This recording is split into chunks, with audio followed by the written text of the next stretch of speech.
your Valentine's Day. Thank you so much for joining us on SME On Point. Thank you. With the budget speech just the days away, South Africa's small businesses are eagerly waiting to see how the government plans to support them in 2025. According to Lula, an SME financial services provider, the sector is under immense pressure, with turnover dropping by 50% year-on-year due to high interest rates and weaker consumer spending. This has resulted in the South African economy showing almost no growth in 2024 and actually shrinking in the third quarter.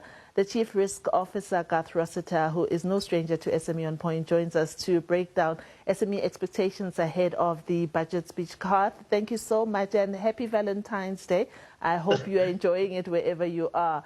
Tell us about, first of all, the factors that you think the minister should consider, or everything that you think the minister should consider about SME business. I have with me the co-founder of Duba Florist, who tells me about why she has had to move from a brick and mortar and go online because rent, for instance, something that was not making business. How do you think the finance minister can structure his speech to accommodate businesses that you service as Lula, as well as like those that co-founder of Duba Florist, Mufe, runs? Yeah, thank you. Thanks for having me on. I think the experiences of SMEs are not communicated as widely as you'd expect. We've got a lot of data on SMEs and seen how they performed. And as you mentioned, we've seen turnover of these businesses dropping about 50% over the last 12 months.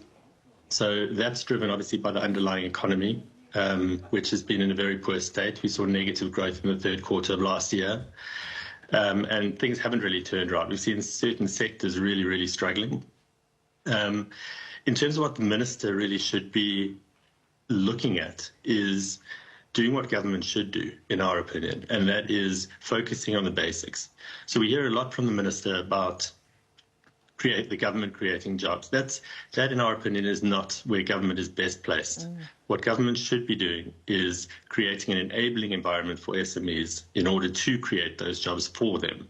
Yeah. So what that means is the government should really focus on infrastructure. I mean, we've seen how many times the issues of logistics and ports causing problems for exporters and importers, transport across the country, our roads are in a state. Just keeping the lights on, electricity and water. So the basics, if you can get those right, you create an enabling environment for SMEs and they'll want to invest.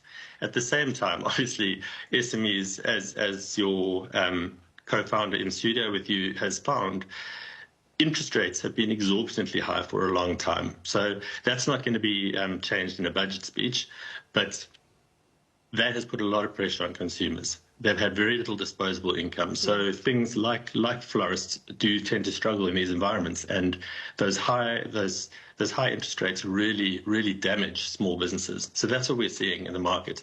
But in terms of what the minister should be focusing on, we believe it's getting the basics right, not trying to be the job creator, trying to create an environment so SMEs can create the jobs. Yeah. Garth, let's talk about things that have been done in the past or previous in the last 2 or so years. One of the things is the introduction of I think it was the red tape department to help with the red tape. How much have we seen those coming through to actually help businesses with the same red tape? Because they're still complaining. I host many of them on the show here, and red tape is still a real issue. Yeah, no, I mean, you'd see that as much as I see it, and that's one of the biggest problems. It's not easy to do business in South Africa, and what we've been pushing the whole time is the government does say the right things. Each year we hear SMEs are important. SMEs create 50% of the jobs in the country. It's 34% of our GDP generated from SMEs. So the words are there, but there's nothing that really happens in the back to enable them to operate. In fact, government should step out almost entirely and allow an SME to operate. And what happens then is they're profitable, they're allowed to grow, they're allowed to make profits, and that actually increases your tax revenues. So it's actually a double benefit here. It's like you're doing less. The tax money you do have, you can spend on the infrastructure and the things that you should be working on, and the rest takes care of itself. Yeah. I know that you're in the business of lending out money as Lula. But government itself also has its own funding and grant mechanisms that it has to help. Are we seeing the effectiveness of those, or do you find more of them still knocking on your doors to get loans with yourselves? Yeah, I think businesses at different stages need different types of funding. So definite grant funding is of benefit to businesses that are starting out, for example, who don't have cash flow, who've got more of an idea, and they've got a plan. And I think that's really what where government grants come into play. Where we work with sort of businesses that have been trading a little while, have cash flow, and we support them to get to that next level. So there's a place for everything. And I think it's just a case of understanding your business and understanding where you are and what sort of funding you need at any point in time. Right, Garth, let's wrap it up here and wait for next week, Wednesday, when the Finance Minister tables that budget to see what is contained in it for the SME industry and see if there's anything, that could help them this year of 2025. Thank you so much for making time to speak to us here on SME On Point. We really appreciate it. And that is all that we have on SME On Point for this week. As I always say, please remember to support small businesses in your communities, and let's make those rands and circulate. And by the way, don't forget to follow us on Facebook. Our handle is @SME On Point. Let's take a quick break. When we come